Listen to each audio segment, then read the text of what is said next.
so happy that you're joining us again for another episode of the secret gospel of the rich and the powerful. Now, you know that all the episodes are based on my discovery of the Gospel of Saint Avarice. But we had a special announcement today and we wanted to share it, so I'm doing a quick introduction to the actual video. Now, the first thing we're going to discuss is a problem that we Christians are facing. Our children are not coming to church. Now, this is going to hurt us in the future. Now, I'm also going to share some good news, and that is God came down to speak to me personally. And while he doesn't want me to share everything he told me, he does want me to share with you that he wanted me to start a crusade. A crusade, he said, to save the souls of our children.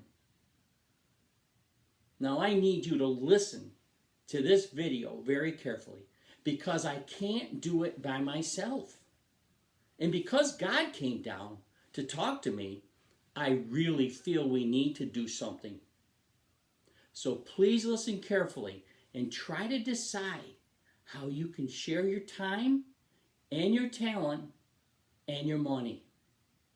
Because if we don't get those children back in the pews, our faith is in trouble.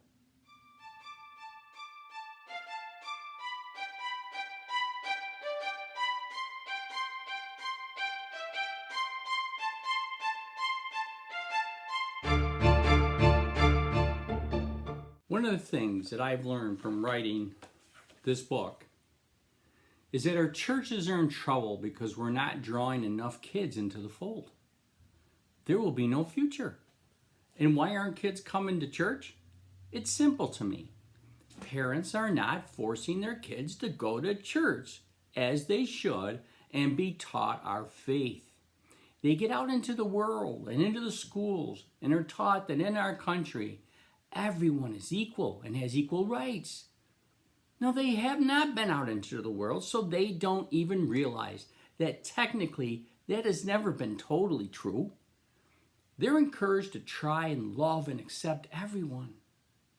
Can you see where this is going?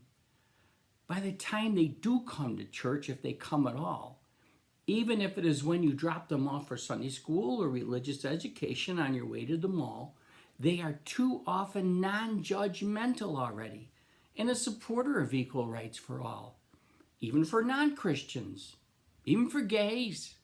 They even believe women should be treated the same as men. That's because they're not familiar enough with our Gospels and know that women are pretty much excluded in our faith. And when they do appear in our Gospels, most of them are not very nice. But back to rights.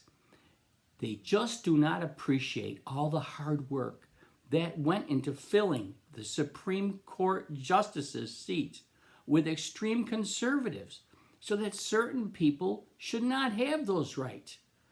Like when they choose to be gay or poor or choose not to be Christian. But I shouldn't be upset because my faith has been renewed. I am pleased to share that I received a message from God to start a crusade.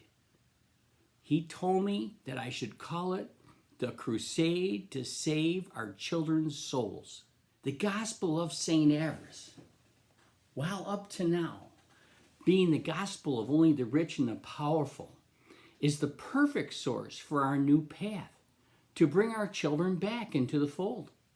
Let's face it, trying to convince them that they have to love everyone, forgive 70 times, 7 times, never speak ill of others, love God as much as they love themselves, feed the hungry, that newborns deserve the same dignity as unborns, is a little over the top.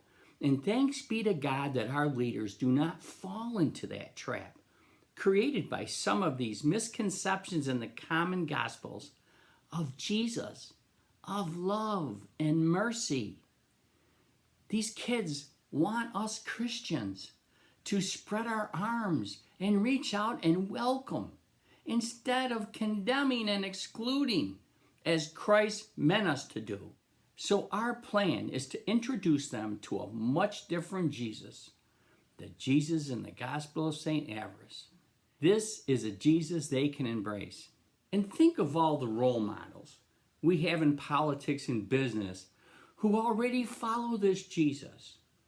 They understand the need to mock others, to take advantage of workers, to expel immigrants.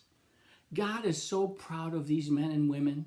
Do you think it's any coincidence that some of our great and faith-filled politicians enter politics from humble professions like teaching, having very little money, and within a few years have amassed huge amounts of money and property?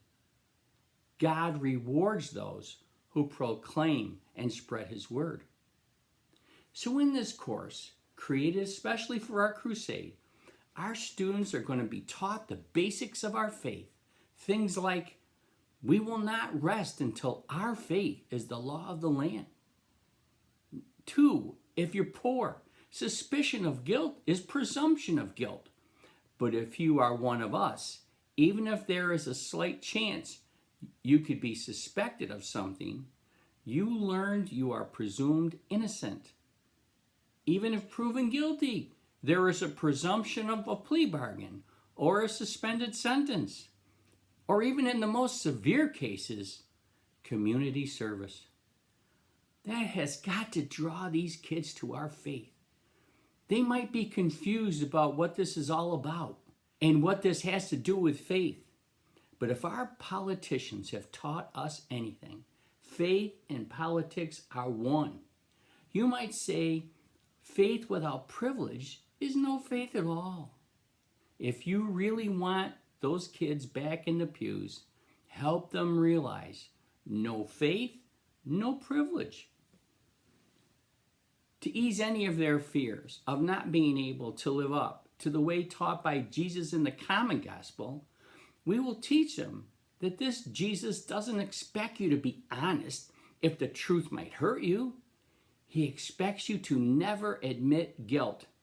And if someone is going to accuse you of something that you actually did wrong, accuse them of the same thing first. It doesn't matter if they did it or not. To this day, I am ashamed of myself in the days of being a liberal, that the very things our politicians were doing seemed so unchristian and angered me. And now I find were the actual teachings of Christ himself. I remain so sorry for misjudging the rich and the powerful. Even going to confession hasn't fully mitigated my guilt. But enough for now. We will cover more in our second video. So let's end here with a prayer. Lord, you are our guiding light, at least the you in the Gospel of Saint Avarice. Help us teach our young people how great is your way, and equal rights were not meant for those who are not like us. And that when we intentionally lie and take advantage of the less fortunate and create discord, that this is your true way. Teach our young people that being one of us and returning to church is the only answer. Amen. So let's get out there and get the kids signed up. Even those kids who are not your own. Other parents will really appreciate it if you get their kids signed up for our Crusade faith studies, even when the parents don't go to church themselves.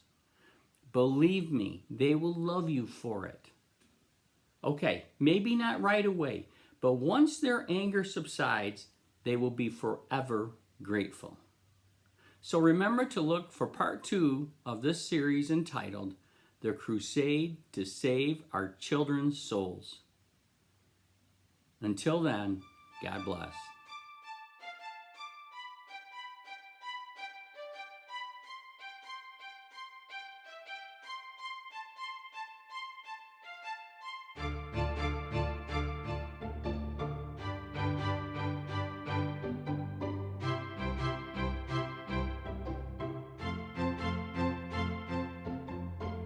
you.